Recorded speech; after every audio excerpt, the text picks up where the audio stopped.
Good luck. Godspeed, Artemis 2. Let's go. For 10 days, the world watched in awe as Artemis 2 went higher and farther than any humans in history. Today you've made history and made all America really proud. For 10 days, Reed, Victor, Christina, and Jeremy inspired the world and captured the imagination of billions. 8.8 million pounds of thrust launched the Integrity spacecraft out of the atmosphere to the moon, around the far side, and back home safely, hitting a velocity of over 24,000 miles per hour before deploying parachutes and splashing down in the Pacific.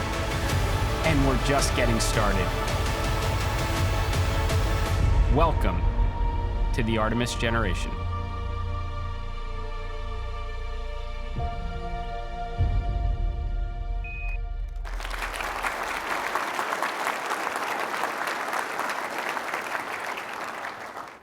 I don't go anywhere without a hype video.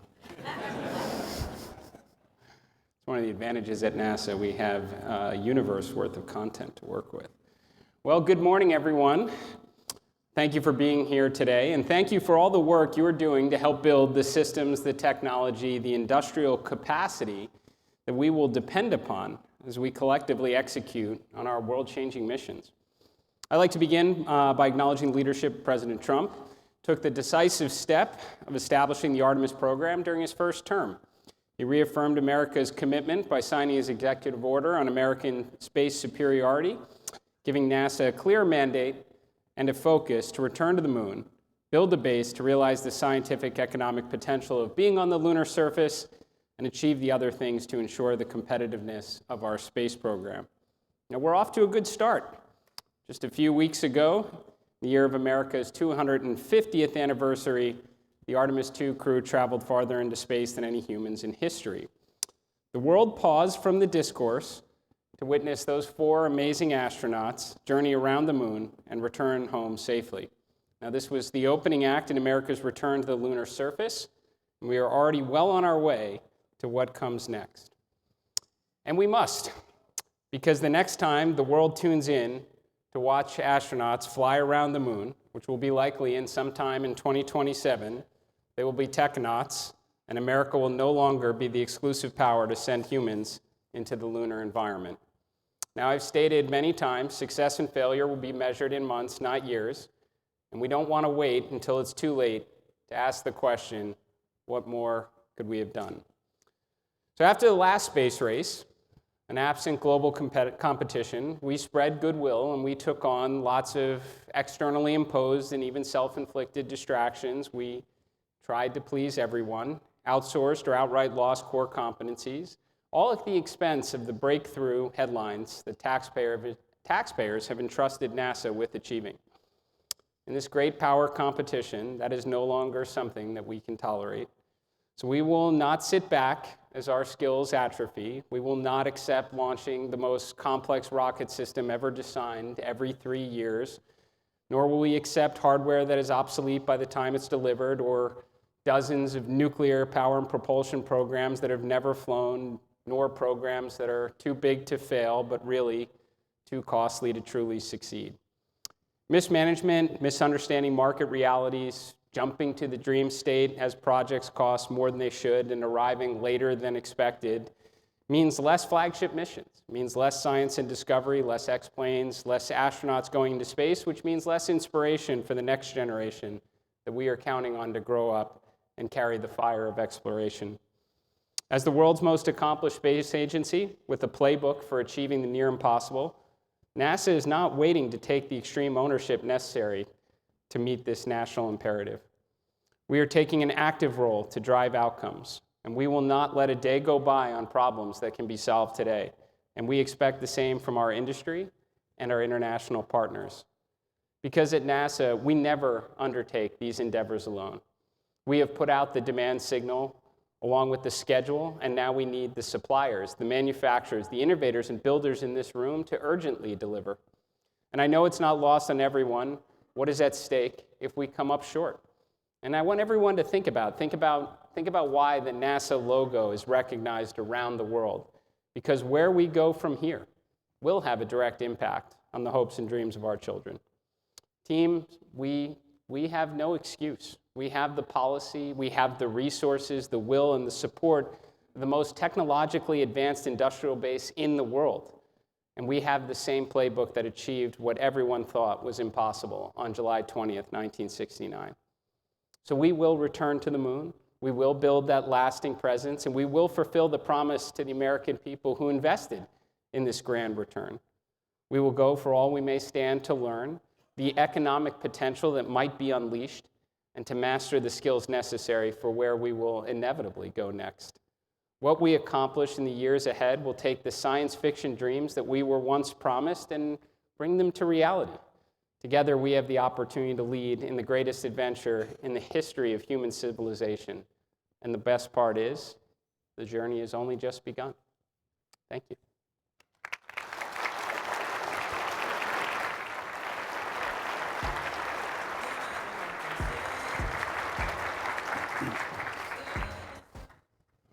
Good stuff. All right, well, let's talk about a few things here. Congratulations on the Artemis II mission. It was outstanding, as you know. Everything was done really well.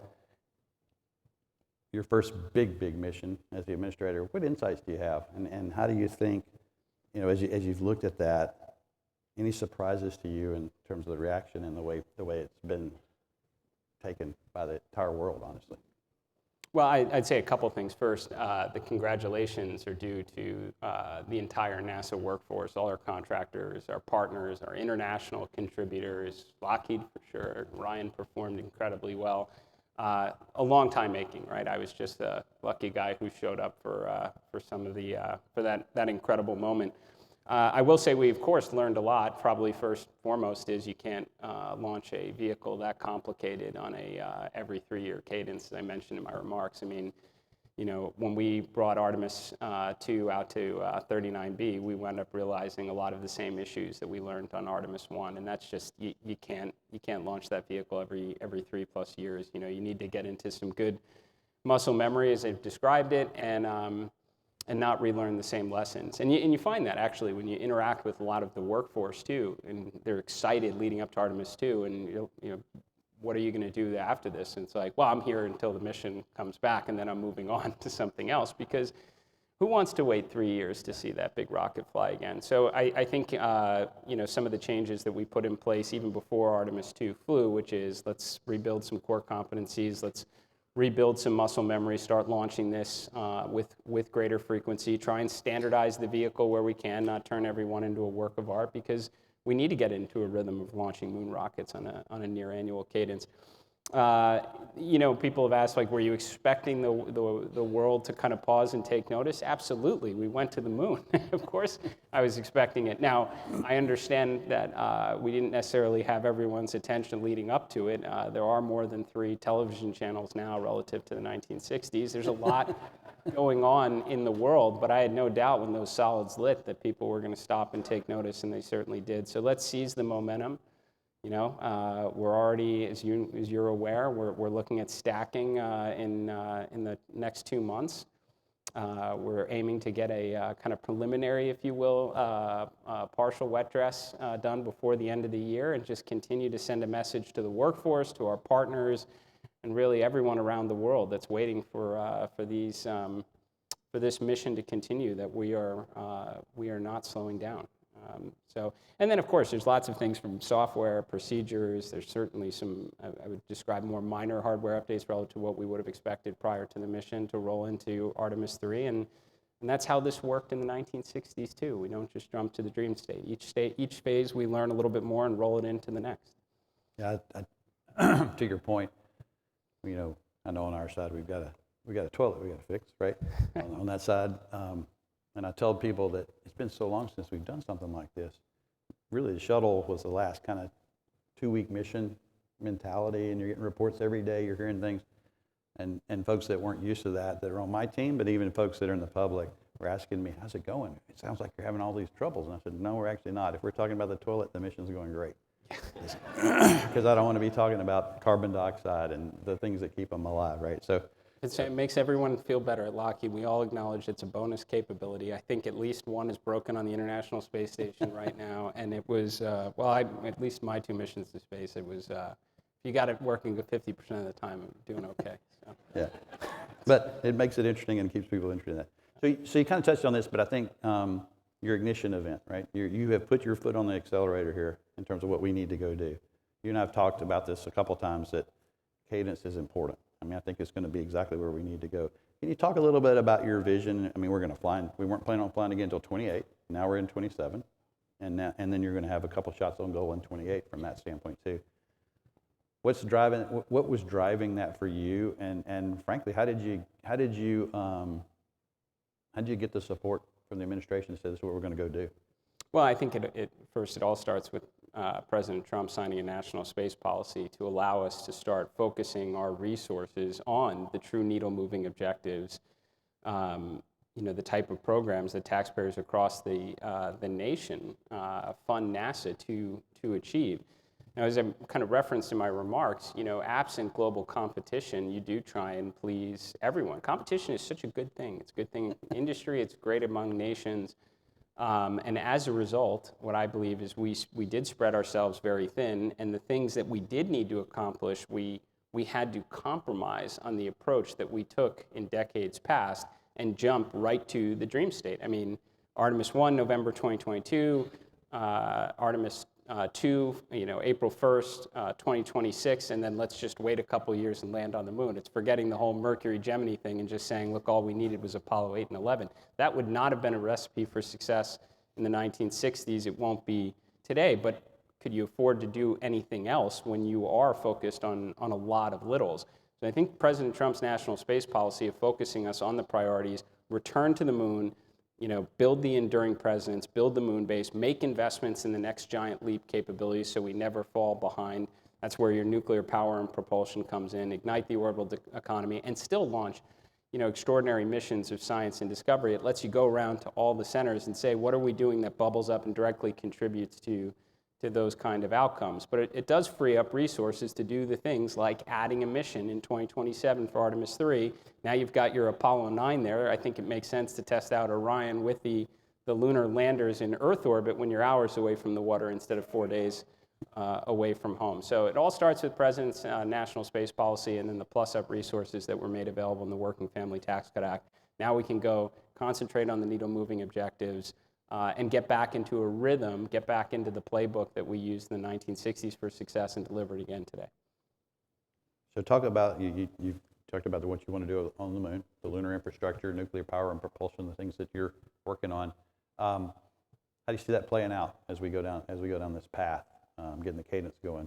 What are your thoughts there? Well, it's almost essentially back to the same thing of returning to the moon, which is concentrating resources again on the objectives and doing it in a logical, iterative way. So programs like CLIPS and LTV. I mean, CLIPS was a couple missions a year.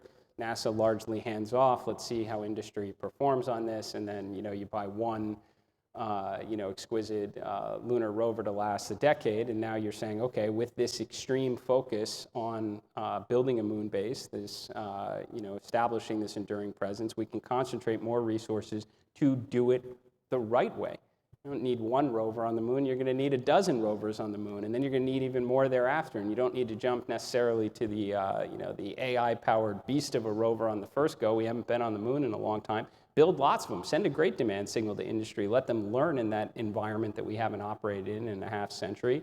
Take that learning and roll it into the next rover. I mean, people are going to go nuts when astronauts are driving around on even a low-cost dune buggy in the next couple of years on the moon, and continue to roll that in. And the same thing with CLIPS. Why would we try and lock in now conclusively the surface comms architecture, PNT, power, this is what our habitation strategy is, and that's what we would have done, honestly, in years past without global competition. Because we would have still been attempting to satisfy everyone, we would have just signed up for a habitat as a service on the moon with the Ferris wheel and a bunch of crop farms on it, because we only have an opportunity to do it once, so we might as well just throw everything at it. And that's how programs get behind schedule and over budget and And the dreams we all hope for an environment like an outpost or a near permanently inhabited outpost on the moon go right out the window. But what we can do now, we can do it the right way. Again, drawing on the 1960s, let's put a demand signal out to industry, not for infrequent bespoke landers,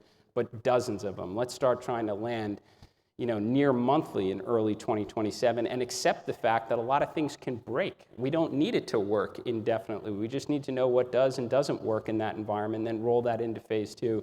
Again, drawing on the playbook, same thing with the rovers. And I think that's what industry needs to be successful. It doesn't do everyone very good when we're buying 4 exquisite valves every 3 years. Hard to build a business case around that. But if you can put out a good demand signal, let people standardize, learn a little bit, roll in minor incremental improvements into the next, I think we'll be in the direction of having that enduring presence. And then we can learn in that environment and start planning for where we go next. So talk about you've pushed a lot about the commercial viability of this endeavor you want to take. Talk a little bit about how you see the NASA workforce playing with the industry workforce when you're asking industry to go, hey, lean in here, go with us, be part of this larger architecture. And then there's a NASA workforce as well. How do you see that balance playing out, and what are you thinking there? Yeah, so NASA is not just a procurement organization. So, that's why intentionally at the Ignition event, alongside a day's worth of PowerPoint was, a dozen RFIs, RFPs, market research. Like we wanted to send a message to industry. We want to take PowerPoint and we want to put it into action, and we are not going to wait. We are going to embed subject matter expertise, again, across the supply chain to drive outcomes. We can't take a passive role in this. When I went around and visited all the centers, you ask about some of the, the early landing attempts with the CLD program, and I know we did make available some resource, but it was kind of optional in that regard. And the batting average is what it is in that, and that's not right. We never want to be in a position, NASA, where we're sitting back and it was told you so, right? We have some of the best and brightest minds from across the nation that want to see our industry partners succeed. We want to certainly increase the batting average on our landing attempts. We want to see our rover partners be successful, those that are providing power and communication, because we do hope at some point in the future that there is a lunar economy, and NASA is one, customers of many in that environment. So setting them up for success is pretty important. So I would expect that not just in the moon-based build-out, but across all of our programs, you're going to see a different NASA there, not a passive one, a very active partner that's going to go in, work alongside our partners, and try and get to the outcomes we all want to realize. Good. So let's talk about the second A in NASA. Obviously you're a pilot, and that's an interesting place for you as well. What do you see there? And with this, this is AIAA, right? So aeronautics is in there. What do you see from the aeronautics side of the agency? Well, I think similar to some of our other mission directorates, we have some core competencies to rebuild. I don't think we have the flight test muscle memory that we had of the 80s and 90s when our X-plane portfolio was just awesome. We have one primary X-plane right now that we're flying. It was not flying a whole lot a few months ago. It flew once and was in depot maintenance. It's flying again. And I'll tell you, the right message, I think, is being sent across the agency, that we don't just pause to watch one, Artemis II mission underway. Those that need to support the mission do that, and everybody else prepare for what's coming next. And as a result, X-59 was flying almost every day throughout the mission, which is great. So that's moving in the right direction, but we need to do much more. We need a lot of X-planes. Rocket launches are a great way to kind of fulfill our inspirational purpose. I talk about more kids dressing up as astronauts for Halloween, which sounds like from the space camp registrations, we're moving in the right direction there on that. And I have no doubt when astronauts are walking on the moon again, it'll do the same. But it's a great way to get people charged up in between all that. I'd say a lot of X-planes, whether they're flying over fairs and football games, and that's America 250 celebration. So we need more than just X-59 right now. We have been going out and talking with industry partners and framing things, again, back to what NASA was meant to do, what no one else is capable of doing. Industry is doing fantastic things in eVTOL, but there are areas where NASA is uniquely equipped with the expertise to contribute, and I think certainly radical airframe and propulsion designs is where we belong. So talk a little bit about when you've met with stakeholders, or the Hill, obviously the White House is behind this.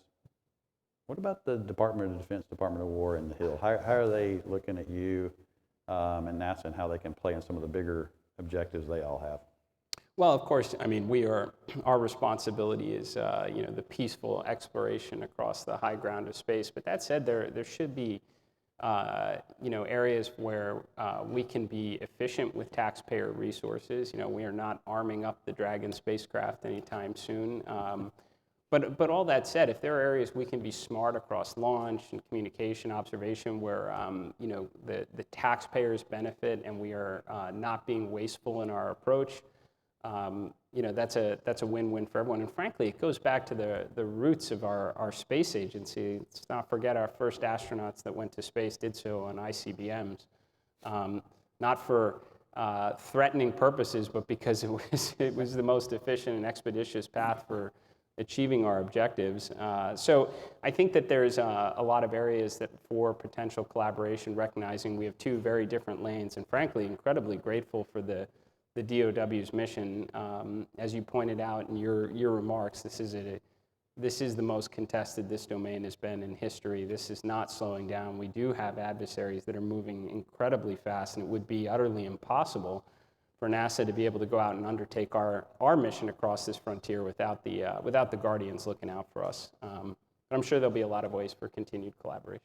Yeah, I remember the one thing that the agency brings is some of the fundamental research. I know in hypersonics in particular, Glenn Langley brings some powerful capability that may be transferable to other uses going forward. So I'm glad to see you're focusing on that capability and making sure it's here. So let's talk science. Where you see the science portfolio going, and how do you feel about that one as we move forward? Yeah, I'd first say just America absolutely leads in these exquisite scientific and discovery undertakings. At times you go through the various budget cycle process, people take some strong opposing views, not realizing what's already underway and that no other nation, in fact, you can combine the scientific budget from every civil space agency around the world, and it is still far less than what NASA spends every year. And it shows in our work. I mean, you're launching Nancy Grace Roman Space Telescope. First, by the way, for NASA, we rightfully deserve critiques from time to time on our budget adherence and schedule adherence. We're launching Nancy Grace Roman ahead of schedule, under budget. We've pulled it in even further. Wouldn't be shocked if you see it launch potentially later this summer. And what an exploration asset, 1,000 times the scan rate of Hubble. You're building a nuclear-powered octocopter to go to Saturn's moon of Titan. We are actually going to have 3 nuclear payloads to launch out of Kennedy in late 2028 between Dragonfly, the Rosalind Franklin rover, and then Skyfall, which is part of SR-1 Freedom, the nuclear power and propulsion mission we're sending to Mars. That is exciting. You're also going to launch NEO Surveyor from a planetary defense perspective, and we're not accepting gaps in anything from Earth observation, space weather. I mean, we're going to have moonfall hoppers bouncing around on the lunar surface in the next couple of years. And I'll tell you something else, not just what NASA can fund, but the contributions from across the nation and the world. I mean, when you start talking about landings on the moon on a near monthly cadence, I've said it many times, you can go and rob the pantry at every one of the NASA centers for scientific instruments, and you would still have so much excess mass and volume available across those landers and rovers. So that means there are university students across the nation, and we've opened this up.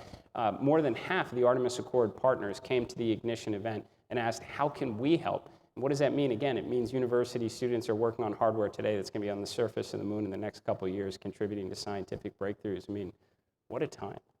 What a time, that's right. So talk about the NASA Force a little bit, your vision there and where you're headed for the next couple of years there. Oh, for sure.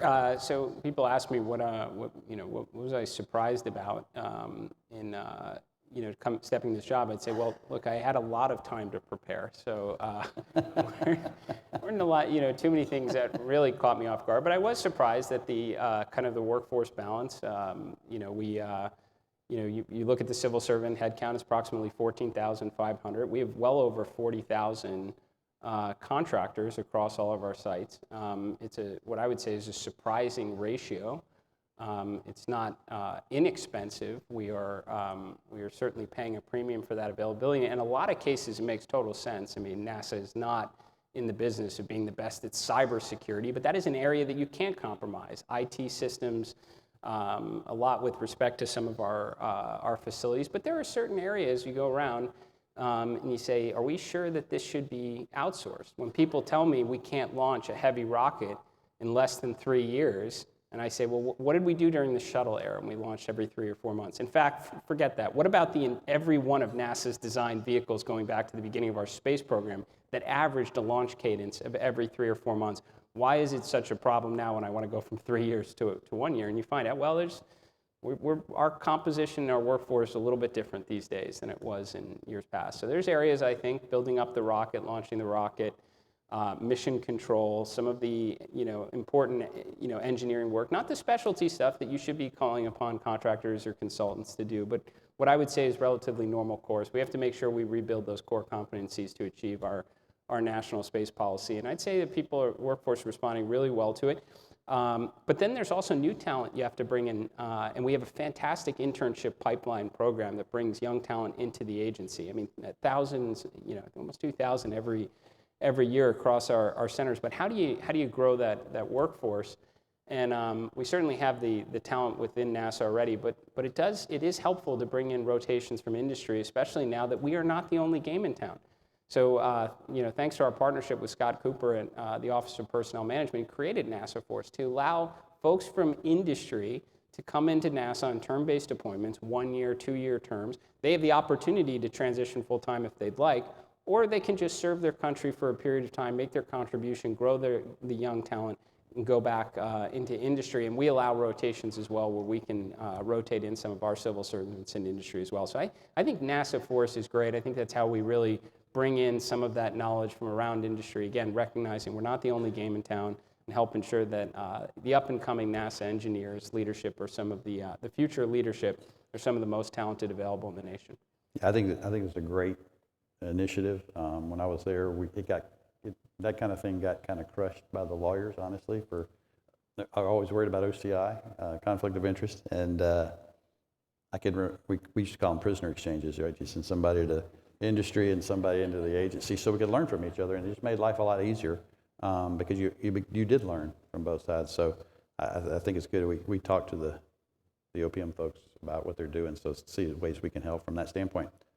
So last comment here, we're about out of time. You got some significant expertise here in the room. We can't see y'all, by the way, just so you know. We promise you're out there, I think. What message do you want to leave them? What do you want to tell this team? This is the team that's going to help you do what you want to do, and share with them kind of your last thoughts before we walk off the stage here in terms of how you need them to help you. Yeah, I pick my words and my remarks pretty carefully in that you come off an incredible high with Artemis II, right?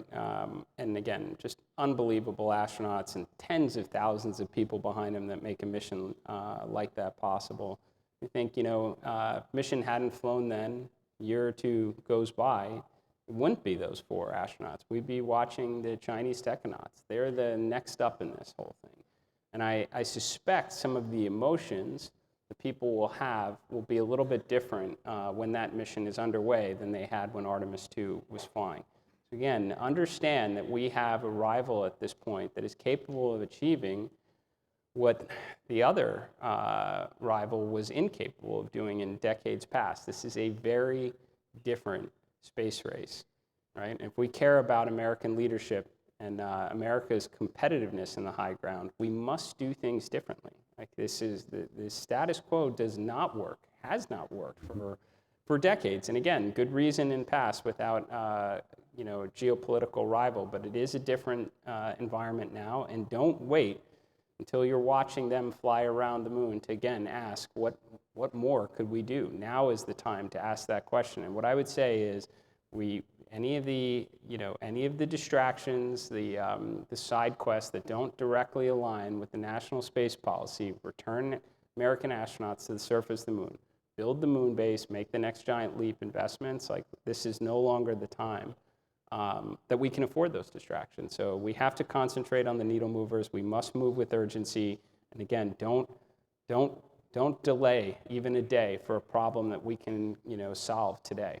And I would say this is going to be a very different NASA. We're happy to shred policies and process that's dated, that impedes progress. We will be very responsive to feedback. We already are. We have thousands of submissions from industry on ways we could do things better. So communicate with us on how we can be a better partner on achieving our kind of collective goals in line with that national space policy. But don't delay. There's no time to waste. All right, well, thank you. Look, on behalf of AIAA, thank you for kicking off ASCEND 2026. Really appreciate you being here.